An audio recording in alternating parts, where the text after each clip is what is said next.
Psychology होइन, त्यसलाई चाहिँ राजनीतिले काम गरे। जति बेलासम्म प्रचण्डपथ केन्द्रीकरण थियो, हामी संस्कृतिमा प्रचण्डपथ भनेको के हो, त्यसले हामीलाई जीवन व्यवहारमा, जीवन पद्धतिमा विचारमा प्रचण्डपथ भनेको के हो, त्यसमा केन्द्रीकृत कसरी हुनुपर्छ भन्ने कुरा स्पष्ट थियो। नेतृत्वमा प्रचण्डपथ भनेको के हो, त्यसमा चाहिँ नेतृत्व केन्द्रीकरण कसरी हुन्छ र जनवादी कसरी गर्नुपर्छ भन्ने कुरा क्लियर थियो। सङ्गठनात्मक अराजकता र सङ्गठनात्मक क्रान्तिकारिता भनेको के हो, त्यहाँ अभिव्यक्त हुनुपर्छ र सङ्गठनको नियम पद्धतिहरूलाई मान्नुपर्छ भन्ने कुरा क्लियर थियो। त्यो क्लियर हुँदासम्म पार्टी बोल्यो थियो। जुन दिनबाट त्यो कमजोर भयो, त्यस पछाडि कमजोर भयो। त्यसकारण यदि विचारको केन्द्रीकरण र नेतृत्वको केन्द्रीकरण ठिक ढङ्गले गर्न सकेन भने कुनै पनि परिवर्तनको अभियान, क्रान्तिको अभियान अगाडि बढ्दैन।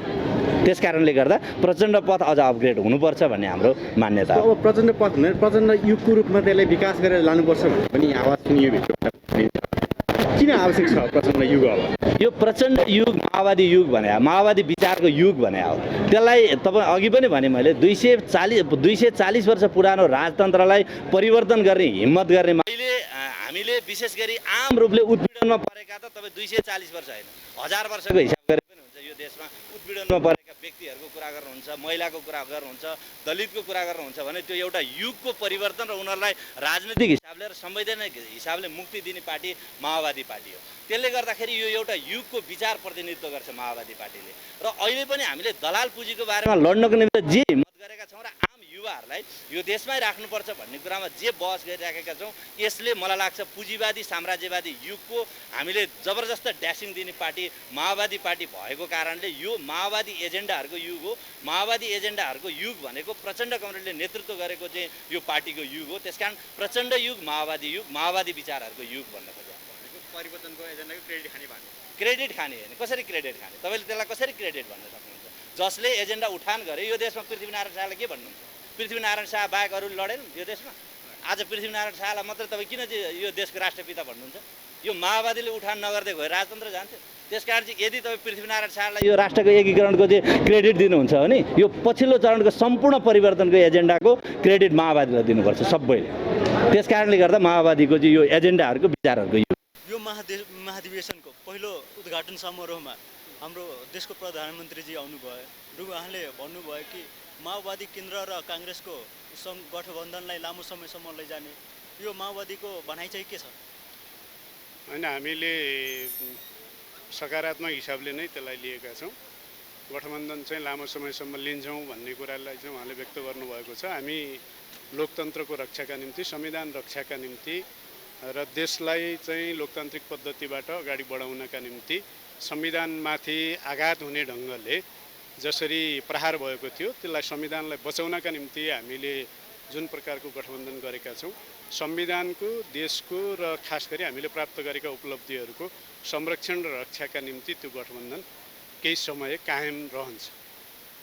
र उहाँले अर्को कुरा पनि भन्नुभयो कि एमसिसीको बारेमा, एमसिसी हामी पारित गर्छौँ भन्नुभयो, तपाईँहरूको के छ भनाइ? हाम्रो अध्यक्षले प्रस्तुत गर्नुभएको प्रतिवेदनमा प्रष्ट हिसाबले भन्नुभएको छ एमसिसी हामी यही अवस्थाबाट एमसिसीलाई हामी पारित गर्दैनौँ। एमसिसीभित्र भएका केही बुँदाहरू जुन नेपालको राष्ट्रको हित विपरीत रहेका बुँदाहरू, नेपालको राष्ट्रियता स्वाभिमानसँग चाहिँ बाजिने मुद्दाहरू र नेपालको हित विपरीत हुने मुद्दाहरूलाई चाहिँ एजेन्डाहरूलाई संशोधन गरेपछि मात्रै हामी एमसिसीका बारेमा सोच्न सक्छौँ, पारित गर्न सक्छौँ। यही अवस्थामा र विद्यमान अवस्थामा चाहिँ एमसिसी पारित गर्न सकिँदैन भन्ने कुरा हाम्रो प्रतिवेदनमै प्रष्ट हिसाबले आएको छ। माओवादी केन्द्र जे होस् विपरीतै हो। एमसिसीको विरुद्धमा चाहिँ एमसिसीमा अहिले जे मुद्दाहरू छन् र त्यसको हामी विरुद्धमा छौँ। एमसिसी यही अवस्थामा र यसरी नै पारित गर्न सकिँदैन। एमसिसीभित्र जुन जुन बुँदाहरू अहिले छन् भइरहेको, त्यो सबैमा सामेल छन् कि सबैको विरोधी नै छन्? अनि एमसिसीका केही बुँदाहरू चाहिँ हटाउनुपर्छ भनेका छौँ। एमसिसी चाहिँ खास गरी अमेरिकाको जुन इन्डो पेसिफिक रणनीति अन्तर्गत चाहिँ जुन ढङ्गले उसलाई चाहिँ फौजी स्ट्राटेजीमा नेपाललाई उसले हाल्न खोजेको छ, शर्तसहित आउन खोजिएको छ। नेपालको संविधानभन्दा माथि उसले चाहिँ एमसिसीलाई चाहिँ व्याख्या गर्न खोजिएको छ। एमसिसीको अडिट लगायतका कुराहरूका बारेमा हामीले बोल्न नपाउने, एमसिसीसँग बाजिएका विषयहरू एमसिसीले नै टुङ्ग्याउनु पर्ने, हामीले चाहिँ टुङ्ग्याउन नसक्ने, एमसिसी उसले खारेज गर्नु पर्यो भने उसले नै खारेज गर्ने, हामीले केही पनि गर्न नपाउने, हामीले चाहेको खण्डमा खारेज गर्न नपाउने, यस्ता यो राष्ट्रघाती कुराहरू जुन चाहिँ त्यहाँ देखिएका छन् त्यो कुरासँग चाहिँ हामी विरोधी नै छौँ र त्यसलाई चाहिँ हामीले स्वीकार गर्ने कुरै भएन। हामीले प्रष्ट हिसाबले भनेका छौँ एमसिसी राष्ट्रको हितमा हुने सन्धि सम्झौताहरू चाहिँ हामीले गर्छौँ, राष्ट्रको हित विपरीत हुने सन्धि सम्झौताहरू चाहिँ हामीले गर्नै सक्दैनौँ भनेर प्रष्ट भनेका छौँ। र यो महाधिवेशनपछि माओवादी केन्द्र कस्तो अवस्थामा पुग्नेछ? हामी हाम्रो पार्टीलाई सुदृढ गर्छौँ र हामी जनताका बिचमा समाजवादको बाटोमा अब कसरी जाने, समाजवादको तयारी कसरी गर्ने भन्ने कुरामा जाँदैछौँ र हामीले यो महाधिवेशनलाई खास गरी विचार निर्माणका हिसाबले एउटा कोसेढुङ्गा बनाउन खोजिराखेका छौँ र हामी पार्टीलाई अब खास गरी नेपालको कम्युनिस्ट आन्दोलनको एउटा महत्त्वपूर्ण शक्तिका रूपमा स्थापित गरेर जनताका बिचमा जान्छौँ र यो पार्टीलाई देशको मात्रै होइन विश्वलाई नै समाजवादको आजको चित्र के हुन्छ भन्ने कुरा नेपालबाट हामीले दिन्छौँ यो महाधिवेशनपछि। र यो यसपछि चाहिँ होइन माओवादी केन्द्रले शिक्षा, स्वास्थ्य तथा अन्य कुराहरूमा कस्तो ध्यान दिने? हामीले शिक्षा, स्वास्थ्य, रोजगारी लगायतका विषयहरूलाई संविधानमा मौलिक अधिकारका रूपमा नै हामीले स्थापित गरेका छौँ। निःशुल्क शिक्षाको कुरा र सबैलाई निःशुल्क शिक्षाको कुरा जुन ढङ्गले आज संविधानमा लेखिएको छ, संविधानमा लेखिएका मौलिक अधिकारहरूलाई कार्यान्वयन गर्ने दिशामा चाहिँ हामीले जानुपर्छ भनेर प्रष्ट हिसाबले हाम्रो प्रतिवेदनले पनि त्यो कुरालाई चाहिँ बोलेको छ। स्वास्थ्यलाई पनि राज्यले खास गरी नागरिकहरूका निम्ति निःशुल्क स्वास्थ्यको कुरालाई चाहिँ उठाउनुपर्छ भन्ने कुरालाई चाहिँ हामीले उठाएका छौँ र त्यो जस्तो रोजगारीका अवसरहरू सिर्जना गर्नका निम्ति पनि देशभित्र नै आत्मनिर्भर अर्थतन्त्रको विकास गर्नुपर्छ भन्ने कुरालाई उठाएका छौँ। दलाल पुँजी र खास गरी आज वित्तीय पुँजीको माध्यमबाट जुन रोजगारीका अवसरहरू वञ्चित हुँदैछन्, युवाहरू चाहिँ विदेशतिर पलायन हुँदैछन्, यी जुन समस्याहरू देखिएका छन् त्यो कुरालाई हामीले के गर्न खोजिराखेका छौँ भने आत्मनिर्भर अर्थतन्त्रको विकास गर्नका निम्ति हामी अब एउटा आर्थिक क्रान्तिको माध्यमबाट चाहिँ हामी अगाडि बढ्दैछौँ। शिक्षा, स्वास्थ्य, रोजगारी लगायतका कुराहरू खास गरी राष्ट्रिय आत्मनिर्भरताको विषय र राज्यको दायित्वको विषयभित्र पारेर चाहिँ अब त्यहीँबाट चाहिँ समाजवाद चाहिँ अब कार्यान्वयन गर्नुपर्छ है भन्ने कुराको त्यो यात्रा अब त्यताबाट हो भन्ने कुरा त हामीले दिँदैछौँ। हस्, धन्यवाद। धन्यवाद। जनताले त क्रान्तिकारी प्रगतिशील अहिलेको कम्युनिस्ट पार्टी हुनु पर्यो, ट्रेडिसनल अथवा परम्परागत पार्टी पनि काम छैन, संशोधनवादी प्रतिक्रियावादी दक्षिणपन्थी पार्टीहरू पनि काम छैन।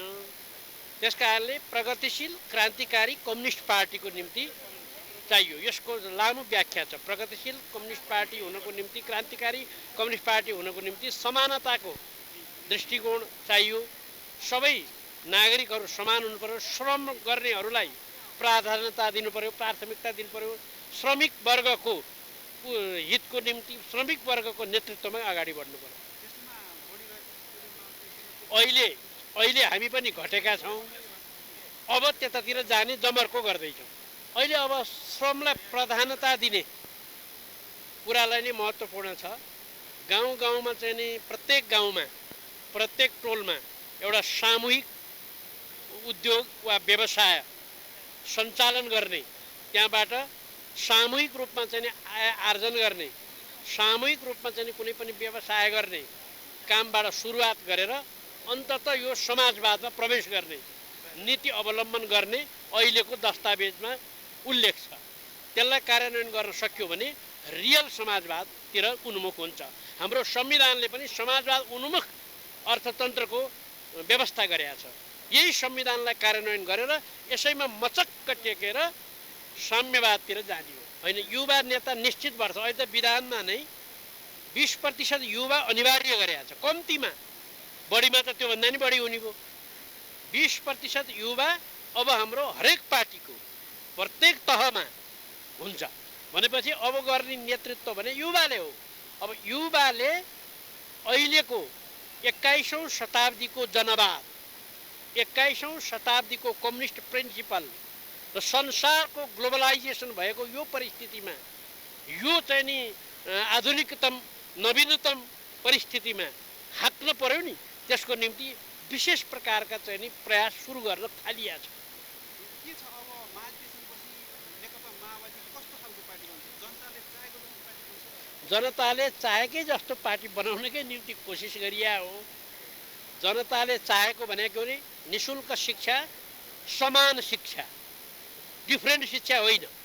शोषकको छोरा राम्रा स्कुलमा पढ्ने, सामन्तीको छोरा राम्रा स्कुलमा पढ्ने, गरिबका छोरा नराम्रा अथवा चल्ती नभएका सामुदायिक भनौँ या सरकारले बल्ल तल्ल चलाएका स्कुलहरूमा पढ्ने जुन स्थिति छ नि अहिले, त्यसलाई हटाएर सबैलाई एकै नासको शिक्षा एउटै स्कुलमा सामन्तीको छोरो र शोषकको छोरो र श्रमिकको छोरो एउटै स्कुलमा पढ्ने, अनि स्वास्थ्य निशुल्क हुनुपर्ने, यस प्रकारको क्रिया अगाडि बढाउनको निम्ति कम्युनिस्ट पार्टी बलियो भयो भने हुन्छ। पुँजीवादी पार्टीमा त के हो र, आफूले सक्तो व्यक्तिले कमाऊ, व्यक्तिले सक्तो चाहिँ नि मोज गर भन्ने नै हो। यसलाई यसको विरुद्धमा जान खोजिया हो। अब सकिन्छ कि सकिन्न तपाईँ हामी सबैले हेर्दै जाउँ न। के परिवर्तन आएको छ कि अहिले नयाँ एजेन्डाहरू के के छन्?